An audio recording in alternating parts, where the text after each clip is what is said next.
Hi there, my name is Marcus Chua, and today I'm going to be talking about nanotechnology. So what is nanotechnology? By definition, in the context of materials science, nanotechnology is the practice of rearranging atoms in a material to give said material new structures with different properties. It involves manipulating the structure of individual atoms to affect the properties of the larger material. This is possible because the properties of materials are largely based upon the way in which the material's atoms are structured and arranged. Thus far, scientists have become increasingly able to make these modifications, almost to the point of creating entirely new materials. The development of nanotechnology was brought about by the invention of the scanning tunneling microscope and the atomic force microscope, which are relatively recent. All of these technologies allow scientists to discover that at the nanoscale, materials have very different properties than their larger scale counterparts. The nanoscale is kind of depicted in this picture on the right that shows materials going from kind of what we can see with the naked eye all the way down to 1 nanometer. And 1 nanometer is the same as 1 billionth of a meter. And so the picture on the left is showing using an electron beam to shift the structure of atoms in the process of nanotechnology. So these scientists, when they discovered how to restructure the atoms of a material, they began to meddle with these nanomaterials and take advantage of any enhanced properties that they were able to find. Of course, while the purpose of nanotechnology is to grant positive attributes to pre-existing materials, it is also possible to give a material negative attributes by changing the structure of its atoms in the wrong way. So some of the properties that can be manipulated by nanotechnology include strength, conductivity, malleability, durability, hardness, and resilience. But since all properties of materials are influenced by the structure of the atoms that make it up, virtually any property of a material can be changed by changing the structure of the atoms of that material on the nanoscale in some way or another. The most well-known example of how the structures of atoms can be changed or can vary to provide different properties is diamond and graphite. Both materials are made out of pure carbon, but they do have different structures, which is what allows them to have different properties.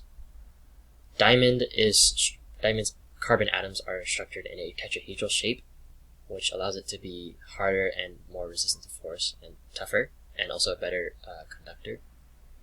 And graphite is in a planar structure, which makes it softer and more easily layered. So one way to describe how nanotechnology kind of works as a concept is to to compare materials to apples. So apples, in biology, the way the apple develops is largely dependent on its genome, its genetic makeup, or what genes it inherits. And so the characteristics of this apple is dependent on its genes. And so if the genes that an apple inherits are to be changed in any way, the characteristics of that apple might also change. And so, for example, changing a certain singular gene of an apple might change a certain singular characteristic of that apple. For example, maybe the sweetness of that apple. If multiple specific genes are altered, then multiple specific characteristics of that apple may change, resulting in an overall very noticeable change in that apple.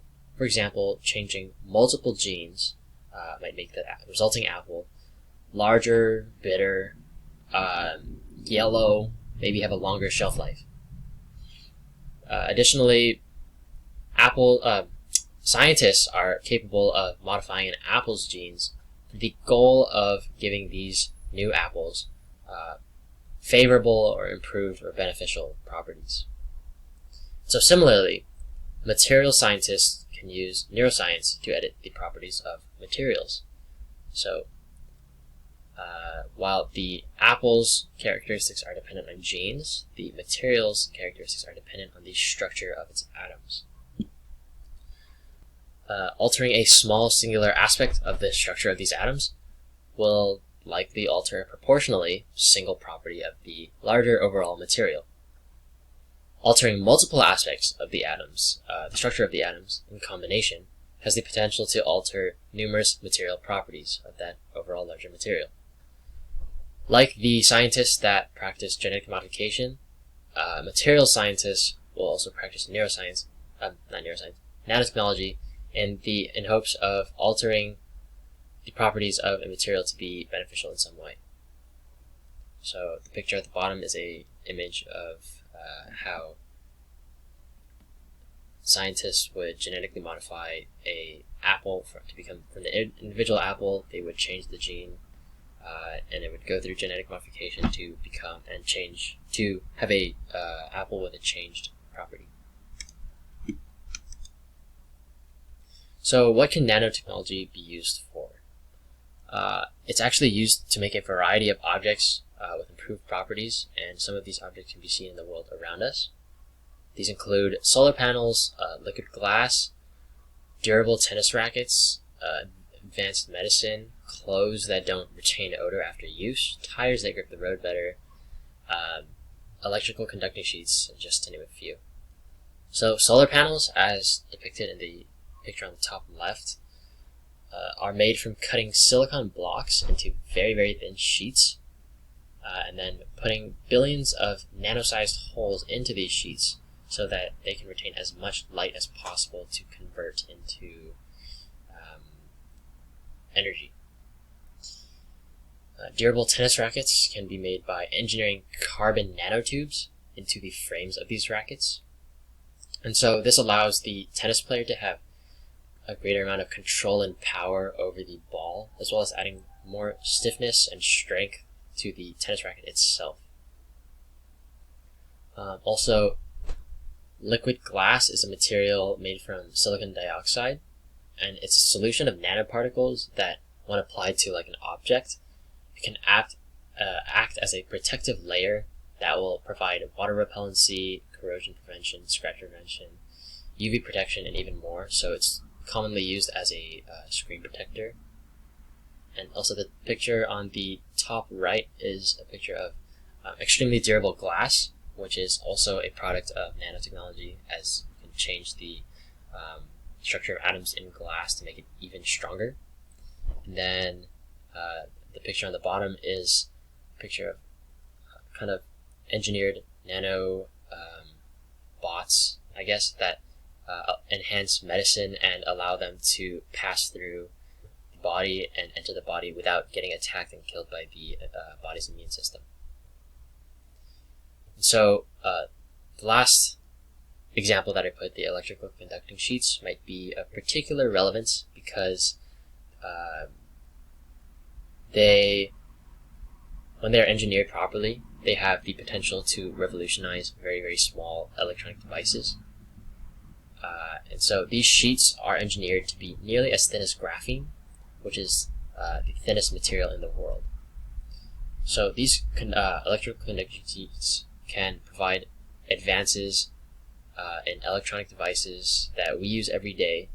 So like our smartphones, computers, and other electronic appliances are all controlled by the electronic devices that are made possible by the electrical conducting sheets made by nanotechnology. So that is all I have for nanotechnology, and thank you for listening to my presentation.